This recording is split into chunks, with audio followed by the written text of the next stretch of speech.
Welcome. This is a recorded session of the Post-Quantum Cryptography Conference of the PKI Consortium, which took place in Kuala Lumpur, Malaysia.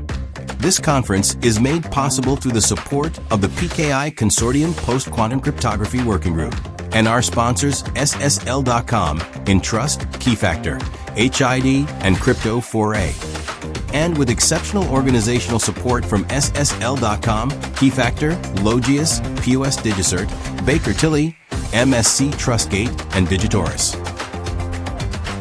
Join the discussion. Join the PKI Consortium. Go to pkic.org/join.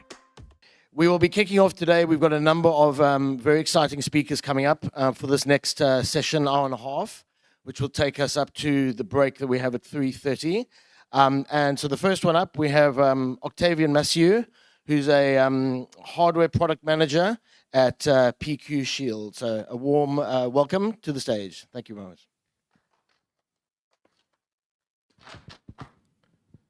Good afternoon, everyone. Hope everyone had a nice lunch, and I won't put everyone to sleep. So today I want to talk about something that's very important in the world we're about to go into. And what I want to talk about is this fundamental shift in how we approach hardware security. We're going from a stable world that we had to a quite scary one, I might say, where everything is quite dynamic and things will shift. And this is why a dynamic defense based on hardware software co-design is no longer just an approach, but an essential strategy for our survival. A little bit about my background is that after university, I got a job as a hardware ASIC designer at Qualcomm. I worked on high assurance subsystems on chip, and that gave me some experience. And now I'm a hardware product manager at PQShield, but I am not a cryptographer or a side channel analyst. Just putting that out there. Okay, yeah. So let's talk about where we are. We're coming from a stable past where we've had a classical asymmetric cryptography infrastructure such as RSA, ECC, and we've enjoyed stable implementations, predictable side channel risks. There have been some rocks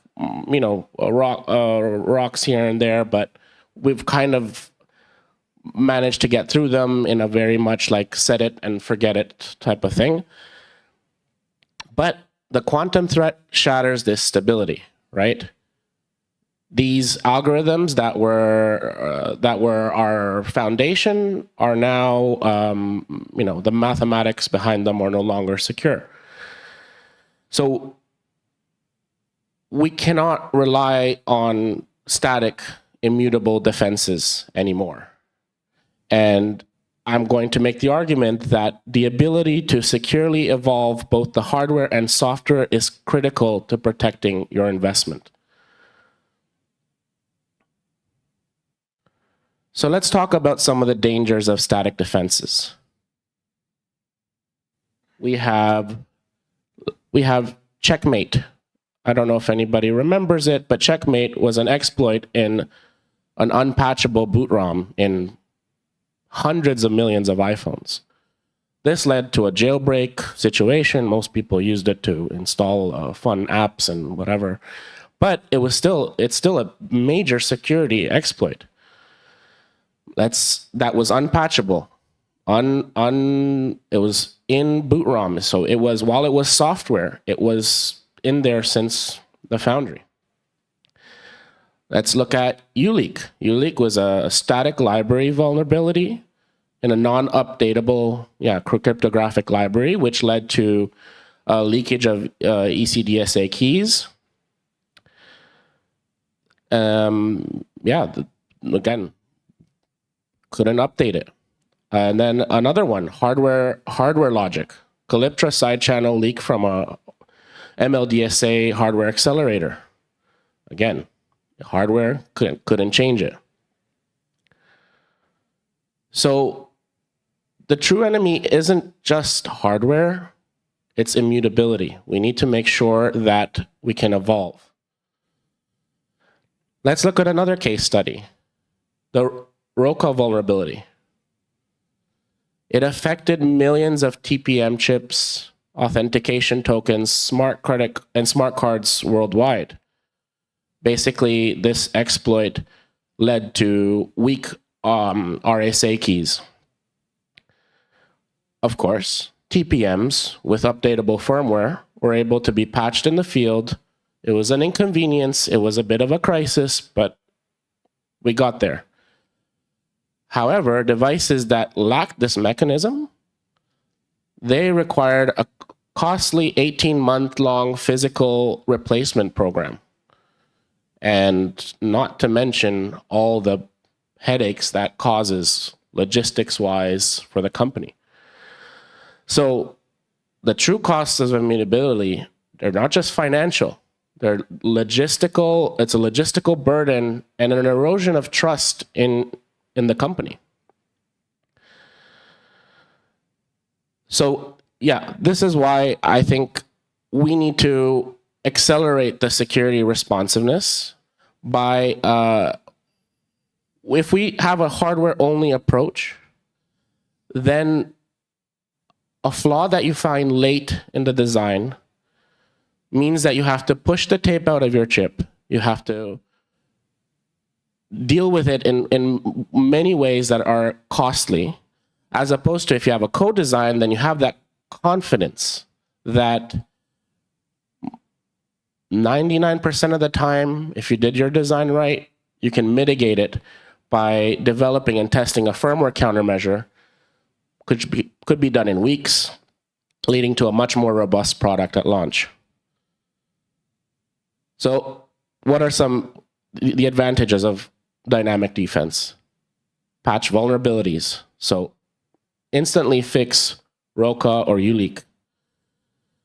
You can deploy new firmware countermeasures for side channels. So as more side channels attacks are being researched and developed and found out, you can patch those attacks. But most importantly, for PQC, we need to stay crypto agile, adapting to these new standards and research without replacing expensive hardware that's already in the field.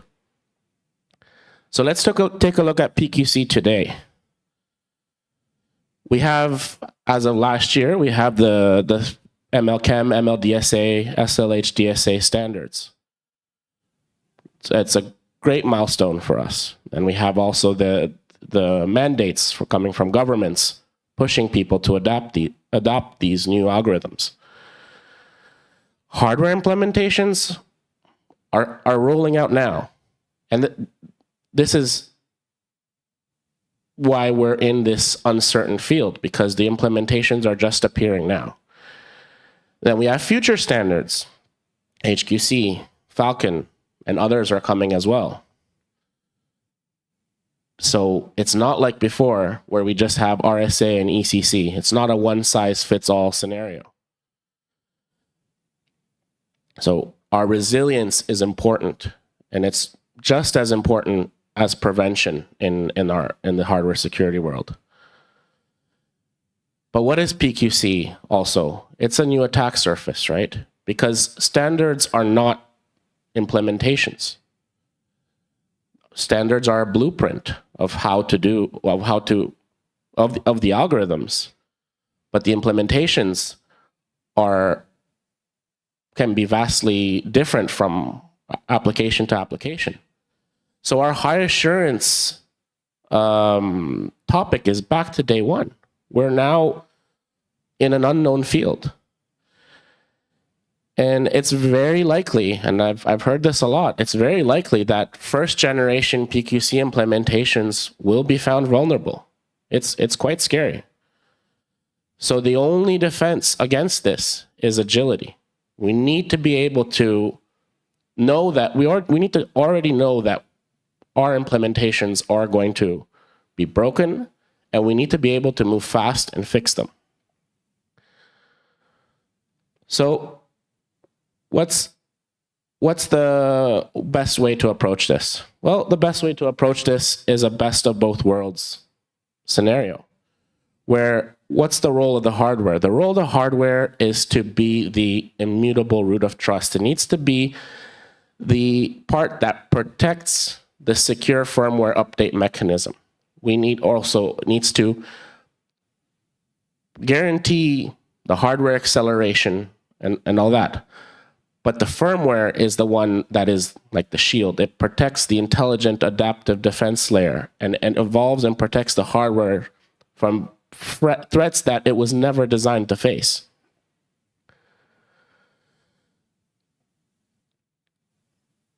So yeah, like I said, the quantum threat, it marks the end of a long era of cryptographic stability that we perfected via RSA and ECC implementations.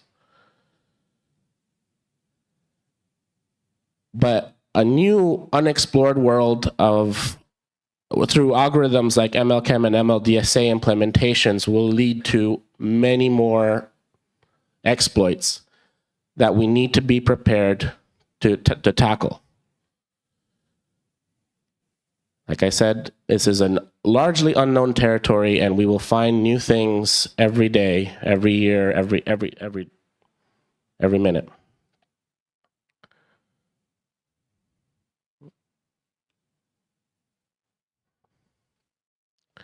So the PQC transition, like I said, it's a dynamic, uncertain process where static defenses are guaranteed to fail. From my experience, nothing is immortal out there. Everything fails at some point. If you rest on your laurel thinking you've got the perfect implementation, that's a guaranteed way of failing. And our only viable strategy is by a clever, intelligent, tightly knit hardware-software co-design that will give us the confidence in our hardware because of our updatable firmware. So we need to protect our investment, our expensive investment in new PQC implementations in hardware and in software by making sure it is dynamic and not immutable. All right, thank you, everyone. If you have any questions. Yeah, any questions from the audience? Come on, who's going to do the first post-lunch question? There we go. Thank you. Thank you for the presentation. So I'm assuming by the make the hardware dynamic, you're going in the FPGA way and try to update kind of aspects of the hardware. So if that's the case, how are you solving the kind of a chicken egg situation between updating crypto and having hardware that verifies the crypto that is to be updated? So, and then at the same time, you have like A/B slot kind of failovers if the update did not work, but you updated keys. So there's a lot of practicalities when you update aspects that verify what you are updating. So I'm just curious if you have any practical insights of how you're seeing this. So I'm not necessarily speaking about FPGA, because FPGA, you can pretty much update the hardware, right? You can already roll out a new bit stream to the hardware and you've solved the problem. The problem is with ASIC. ASIC is set in stone. So it's really about the thought process you spend in your design to find the clever hooks to put the firmware, to hook in the firmware in between the hardware, kind of like weaving it in, so that you can intervene at the right moments, but without, finding that right balance between performance and flexibility, but also finding the right places where you can intervene to kind of fix these issues. But at the same time, yes, you need to be able to protect your firmware as well. Yeah. Hi. Thanks for the presentation. So my question is, from the certification point of view, so this co-designing and all these things, when you update anything that bit, it violates the certification, and the customer in the field deployed things needs an assurance. And from that context, I think mentioned securely update, but how is a design consideration in that sense that suits the product upgradation from the core, like a algorithm tweak to a application layer changes? Yeah, I think certification is a bit of a pain because certification is based on maybe at least current certification that I've been a part of, common criteria and all that.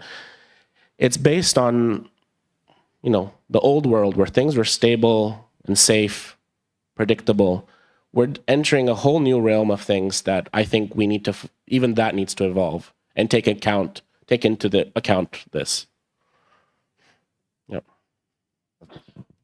I have one final question. Yeah. What do you do with ASICs that are out there already? Are there any ways to fix it? Any recommendations that you would know? ASICs that are already, that are not, you can hope that you can find some sort of software patch, but no, that's why it's very important to think about this now as we're rolling out new hardware for PQC. Think about it now that we're not in a stable environment anymore like we once were. Okay, very good. Are there any remote questions come in? No, nothing? All right, all good. Thank you. We've probably got time for one more question. No, anybody? No? All right, well, in that case, then please join me for a warm round of applause for Octavian, and thank you very much. Well done. Thanks, everyone. Thank you.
How do you get to a quantum-safe state? That depends on the current state of your digital security infrastructure, as well as your level of visibility, control, and automation over those systems. Check your level of preparedness with the Entrust Post-Quantum Readiness Assessment. Whether you're already on the path to quantum safe or just beginning your journey, Entrust can equip you with the right knowledge and solutions. There are many paths to a quantum-safe future. Secure yours by taking the Entrust Post-Quantum Readiness Assessment today.